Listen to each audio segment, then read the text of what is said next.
You heard back from Fresno State?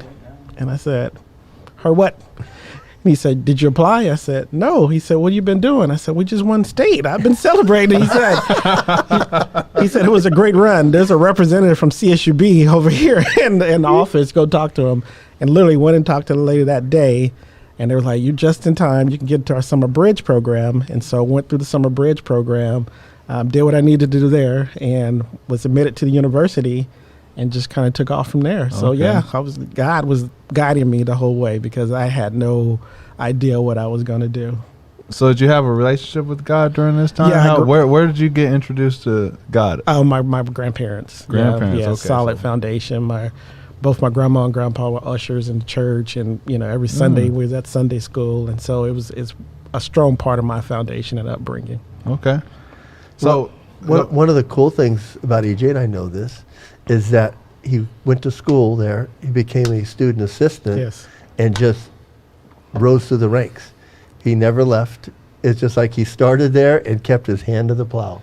Absolutely. And now is the assisting vice president at the university. So it's his only job, right? Yes. Moved around the Yes. the university. Really? Yeah. Yes. So he went to school there and then became a student assistant and then got hired. And I think it's a great story. Yeah. Thank you. Yeah. It's perseverance. Through the ELP program, and that's your primary focus, working with first generation low income students, and just loved the program. This program gave me an opportunity to go to school. And so I was an RA for the Summer Bridge program. Fell in love with it, even though I was 19, in charge of a floor of 18 young men out of high school, entering the university. And so that was one of those like, oh, I love this. I love this. And so I was a peer counselor for the program. And so what I tell my students all the time is, find the critical position in that organization that no one else really wants to do. That's it. And so for me, it was being the USDA rep. And so basically I had to be at all the mills, 7 in the morning, counting milk and fruit because we got a USDA grant and we needed that for the program. But nobody wanted to do that. Nobody wanted to get up and be at every mill for the whole summer, 7 a.m., 12, 5. And so that's kind of what I did. And they said, oh, we give him a little bit more responsibility. He's handling that. And so I just got increasingly responsibility from doing that. Yes, absolutely. Isn't that a great story? I mean, there again, EJ, I love the philosophy of just doing something no one else wanted to do. Yeah. Because, everybody else wants to start at the top. Mm-hmm. You can't start at the top. No. You just, That is the fakest news there is. and so you have to put the time in. So I love the fact that you found something no one else would do, and you just started doing it, because everything needs to be done. Yes. Yeah. Everybody thinks somebody else is going to do it. And that's every successful man we found in this show thus far has had to grind. Yes. There's not one spoon-fed story yet of everyone that we've interviewed. Isn't that crazy? Yeah. That's people we got to take. You got to work. If you work hard, you get there. Yeah. And there again, as your story goes, you actually folded back in, right, with something that was a blessing to you. Absolutely. And just real quick on the process piece that you talked about, my grandfather, that was his advice to me early on, was you have to crawl before you can walk. Right. So I've always been taught that there's going to be a process. You're not just going to start. You're just not going to hit the ground running. You always got to start somewhere. And so you have to crawl before you can walk. And so that's great advice. Yeah. And so, so in my career, in the ELP program, was there, worked my way up, like you said, from student assistant. My first full-time position was the ELP administrative assistant. And from there, I was assistant director of the program, and I had to make a leap of faith. I had come to a point in my career where the director, very young, charismatic, well-loved by the university, and I didn't see him going anywhere. And so it was kind of like, whew. A Y in the road? Yes. It was like, what are you going to do? And so I took a lateral move on campus over to student activities and started working with student organizations, student leadership, and found my niche there. And I tell it's a leap of faith because I was in a permanent position. I was married. I had children. And I took a temporary position. And right away, we got hit with budget cuts. And so it was like, no. Wow. But it ended up being the right decision for me because as I sit here today as the assistant vice president for student affairs and student center enterprise at the university, it's because I made that move. And so just, it wasn't easy and wasn't comfortable. No, not at all. Especially when the budget cuts come. Yeah. 'Cause Yeah, that and- gets real, right? Yeah, absolutely, absolutely. And what I was doing was a passion. I was that student, a first generation low income student, and so I was leaving home at the university that I knew to go venture off into something different. And so it has helped rounded my career also. I have a well-rounded career because I have different perspectives from the university. So I know what students who, as we say, traditional students, what their experience is as they come in, non-traditional students like myself, what those experiences are. And so it all plays into my decision-making at the university. So it makes you a better assisting vice president because you stepped out and you did something that was out of your wheelhouse. Absolutely, absolutely. You know, I think sometimes people need to hear that. Yeah. You know, because it seems sometimes like a straight line between point A and point B would be great. Yeah. But that's just not the Yeah, way it rarely usually happens. is. It rarely happens. But it's making those mid-course adjustments or taking, like you said, that leap of faith that you were trusting the Lord Yeah. and trusting the system and yourself, because it still took hard work after you got there. Absolutely, absolutely. And I'm glad I did it. Like I said, as I sit here today, as I said, I oversee our student housing, our student recreation center, our student union, and our children's center. And so I was telling Justin earlier, if you think about this young kid from East Bakersfield, grew up on South Williams, went to So Bessie cool. Owens, Mhm. you know, Compton Junior High, and then it's East High Blade, and the full circle now that we're living back on the East Side. It's just a feeling of accomplishment at this stage, 100%, and man. so just 100%. feeling blessed and know, you know, the Lord's been with me the whole way. So that's a lot of things that you're over. What is a day-to-day decision making look without sharing? I know there's some stuff you probably can't share, but what type of decisions are you making day to day? Because I heard your title and it's huge, but I want to for the viewers, I want to know, what does that mean though? Like, what are you doing? What do you do practically? So what I do is make sure I help students graduate. Okay. The That's end what goal. that boils down to. That's awesome. Our goal See? is to help our students graduate, and so all decisions are student-centered decisions. Okay. Well, it's really interesting. If you ever go to the student union building over at CSUB, you'll see EJ's Cool. picture on a lot of the plaques because it's about helping kids. He's involved in organizations out at the university that helps the kids. That's So it's not cool. just 1 year; it's multiple years. I think one day I was out there and I was like, he's on every picture, every plaque EJ. See, that's cool Yeah, though. it is. Well, you know, and our Student Leadership Hall of Fame is what you're referencing, Yes, and it that's is. a project that Dr. Wallace, our Vice President of Student Affairs, brought to the university. And so that first year, I was a little jealous. I'll let you guys know, because as a undergrad, I was highly involved in the university. I was president of the Black Men on campus, the African American Student Union. I was on student government, but we didn't have this. So I knew I would have been a shoo-in for the Hall of Fame, but it didn't exist at that time. Yeah. So moving forward, my picture's on every Hall of Fame It plaque is. It is. in that hallway. I kept walking down, going, "There's EJ," but it's a testament to EJ of getting involved. Yeah. I mean, you could say that, and there again, as I've known so many people out there, and they always speak so highly of you, is that without the plaques, you've got a reputation. I get to go in sometimes. I used to go in a lot. Used to bug him a lot. Never bugged me. Well, I felt like I did because I called you on some holidays and I called you on some Sunday mornings. I think I did, but his employees like him. And I could say that they love him. Yeah. You could say that. I mean, you can't fake that stuff. Yeah. When I'd come in there, they'd always say, "Oh, EJ's going to be a Bennett," or "EJ can't see you," and it would just. But they would try to help me, and so it's always a reflection of a top down. I appreciate that, and that is a little bit of my leadership style. It's relationship based, and we get to know people beyond just the 8 to 5 and why you're here. Because I know you need a job, but more importantly, what is your career goals and how can I help you get there? So absolutely, I always saw your office filled with people that wanted advice. yes. And that to me that shows that you're a good leader. Thank you. Is when people come in there and they say, how do we do this? What do we do? How should we think about doing it? So I like that. Yeah, so student leadership is a passion. Getting involved in the university changes that experience for students. I reference it to the dance floor theory. You know, we've all been to a dance, and the people in the center of the floor are having the time of their life, but the ones on the outside are standing on the wall. This was the worst dance ever, right? Yeah. And the difference is, because they're at the same place at the same time, was they didn't get involved. Didn't get involved. And so that translates into your college experience. So if Yeah. you just come and take classes and you don't get involved, you won't have the same experience. Yeah.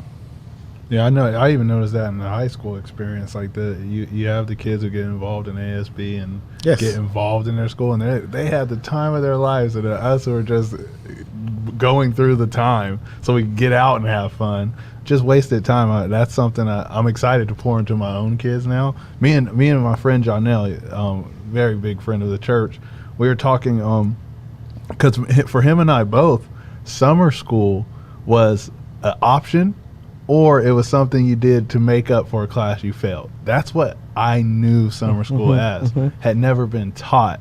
You can get ahead. That's what summer school is. You can take classes that you wouldn't have to take later, or get yourself ahead for the next year. Wasn't a mindset. Crazy to know. Then that's what people like you and people who are guiding youth and helping them graduate colleges. It's a huge, because like you never know what someone was taught, and they could be totally wrong. I think education's a field that people go in. My wife was talking to somebody not too long ago who was thinking about going into teaching.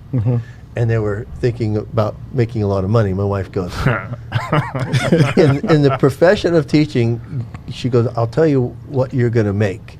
You're not going to make a lot of money, but you will make a difference. Yes. And my wife will always go back to that. Yes. You know, she goes, we don't get into education to that. That's not the money making. You get into education because you love kids. Absolutely. You want to see them do better. You want to see them improve. And that's what people have done. I mean, I'll sit here to this day. The only reason I was able to go on past high school was the principal at Sal High, Don Murfin. You know, he became the superintendent of the current high school district for many years after that. But Don kind of looked after me because, I was in his life, but he always did. I mean, he came to me my senior year and goes, Tom, you need freshman, I forgot what freshman class it was, because I got kicked out of the class. Yeah. And he said, you need to retake it because you're not going to graduate. And no one told me that. Yeah. My mom and dad didn't know Right. that. I wasn't going to graduate, and I did, and I had to humble because I was a senior and went to a freshman class. But it was just somebody looking out for me. Yeah. He made a difference. No, it's important. It's important. I'll touch on what you talked about, pouring into your children. So my oldest daughter, ASB president, highly Awesome. involved, and you just recently graduated from UC Merced. My son is a student at CSUB, and my third oldest daughter. Now I got to get them in order. Third youngest she's going her junior year at Independence, and highly involved in color guard and things of the nature. And so you do pour that into her, because for me it was just the sports. It was basketball, and that was it. And so to see them so well rounded, it's just a blessing. Yeah, I can't wait. I always told my kids, do everything that's available. Yes. Do everything that's available. Yeah. And you don't have to be super good at it. Just participate. Just get involved. Because there's a lot offered. There's a lot of things at church. We tell people all the time, get involved. What do you want me to do? And you'll tell them something. I always tell people, I love EJ's story because he did something people didn't want to do. When people come to me here at the Northwest campus or the East Brundage campus, they would say, what can I do? I go, greet. One thing you'll get by greeting people, you'll get to know their names. You get to know a little bit about them. Then you get excited because you get to see them come back. And there's nothing better. It's funny because Pastor Hector's son, John Rizzo, when John Rizzo was coming out to CSUB campus, and he came out there for 3 or 4 years, Johnny goes, what do you want me to do? I go, greet. And it's so funny because a lot of us know John Rizzo. He just looked at me and I go, I know what you're thinking. Can you just trust me? Because he wanted to start. Yeah. And so when he was there, he wanted me to be in his life, kind of in a discipleship mentor role. And I go, then just greet. Yeah. So he greeted for probably 4 or 5 months, and he didn't want to leave greeting because he loved it, because he got to know people's names, and they would come in, they'd say, how you doing, Johnny? And he would, so there's a lot of things that we can do. But people come to church and they'll see themselves speaking from the pulpit. You don't want that, first of all. But they only knew. But you could start by in the parking lot. We're blessed to have Rod Stansberry. He's the first impression that we get when people come to church. Rod's out there smiling and waving. He was out at CSUB with us. And so as people get there, sometimes you make a difference. You don't even realize it. Yeah. I told Rod, I go, you make people's day before they even get into here. So you just keep it up. Yeah, no, and it's an important part of every organization. Yeah. And so that's, like I said, the advice that I give our students all the time, because they want to know how to get started. And, you find that niche, you find, that critical role that, like I can make a difference here. And then you get that increasingly responsibility. So absolutely. Okay. Another common question we've asked a few people before we run out of time here. Are there any mentors? I know you mentioned your grandpa. Are there any mentors that stand out that poured into you that helped philosophy? You quote, a saying? Yeah, like I said, I'll go back to my grandfather, who was, very solid in my life, strong work ethic. Those you guys were from Bakersfield. He was a custodian at Brock's department store before Gottschalk's brought it. Yeah, and so, he would leave the house at 5 a.m. and he'd get home about 6 p.m. and that was his day every day. And so just seeing that work ethic and like I said, he just told me that process quote, you have to crawl before you can walk, Lee Adams was a big mentor for me from CSUB. He was in charge of the EOP program, and he saw something in me, gave me an opportunity to be a student assistant for his program. And, back then, typically I have on my CSUB polo. And one story I like to tell was I asked for my polo, and he said, you haven't earned it yet. Ooh. Just because you work here, you don't just get the polo. You have to earn it. And so that was one of those. It was like, okay, well, what do I need to do to earn it? And so getting that polo was a big deal to be part of that program, and having the shirt and be able to represent on the campus that I was part of the EOP program. And so throughout my life, there's been, those mentors that's kind of helped me and showed me the ropes. We all need them. Yes. Yeah. And that's the great thing, is that people are willing to do that. Yeah. Because you've become mentors to people out there. Absolutely. Absolutely. Yeah. And it's one of those roles you don't take light. No. You can't, and especially for the college age students who are trying to find themselves. And, you get in that little transition where you're not comfortable because you're an adult, but you're not an adult. You're still in school and you're kind of confused, but you have to make those adult decisions. And so just having somebody to bounce things off of is important. It's a must. I remember going out there, and I remember people like Mark and Krista. Remember Mark and Krista? Yes. I remember because EJ hired them, and they were there at the front desk. Got you. They fell in love and got married, and I did their wedding. Yes. Another one. Yes. So it just, I've seen EJ work with people and students. I just, you see Brendan Chase was here in the sanctuary just not too long ago with Sim. Yes. And you had Brendan out there, and Their head is down that marriage route too. Yeah. Cool. But a lot of them started with EJ being their boss. Yeah. That's cool. Yeah. Got to give them the opportunity. And they did great jobs for us. And who would have thought Mark and Krista, right? Didn't see that coming, and they just, hit it off, and just been an awesome story for us. And Brendan's outstanding student and worker for the university, so he's doing a web page for us now. So we keep those ties going, and so and that's the beauty, I think, of working at a university. You stay connected, and you get to make an impression on folks. You do. What's that saying? That if you find something that you love, you'll never work a day in your life. Yeah, I agree. And that's every time I would see you at CSUB, I felt that. Oh yeah, 100%. And your wife Emily too. I mean, Emily's just tremendous. Absolutely, blessed to have her in my life. I know she's watching. Love you, honey. Yep. And you hit a grand slam there. Yeah. Thank you. I know. I think you're probably getting ready to wrap up, but I wanted to publicly thank you for all the support that you've given to our family. And a lot of people don't know, and I'll tell our story about Eliana. She was born early and had to be in the NICU for 43 days. And that was probably one of the most trying experiences that we went through as a family. And Pastor Tom was there for us. He came down to the hospital. He prayed with us. He called in some favors for us. And we had a lot of people in our corner. We're just thankful for that, and she's doing wonderful. She pulled through. I mean, she's a fighter, and she renewed spirit in me, and you get complacent. I've been to university for 23 years now, and so I'm like, no, I need to get out of my comfort zone That's and cool. do some more things because I have a fighter, and so that's in me also. I love it, Amen. EJ. Well, That's it's, cool. that's part of, I think, the blessing. I'll never forget the story when I started working with your wife just to get into Cal State. You know, and I've told the story before because there was a day. There was a day that I was talking to your wife. We were going to meet at 1 o'clock, and Emily called me and just said, "Tom, I don't think it's going to work out." And we're going to meet at 1, and you know, we were at the Cal State campus for a decade. Yeah. Isn't that crazy? It was a decade. Yes. And so I never forget it. So John McCormick and Shelley McCormick were with me, and so we met at Starbucks. We prayed, and then we went out. And John asked me, "He goes, what are you doing?" I go, "I'm going to go out to Cal State." And they go, "Well, they're not going to let us in."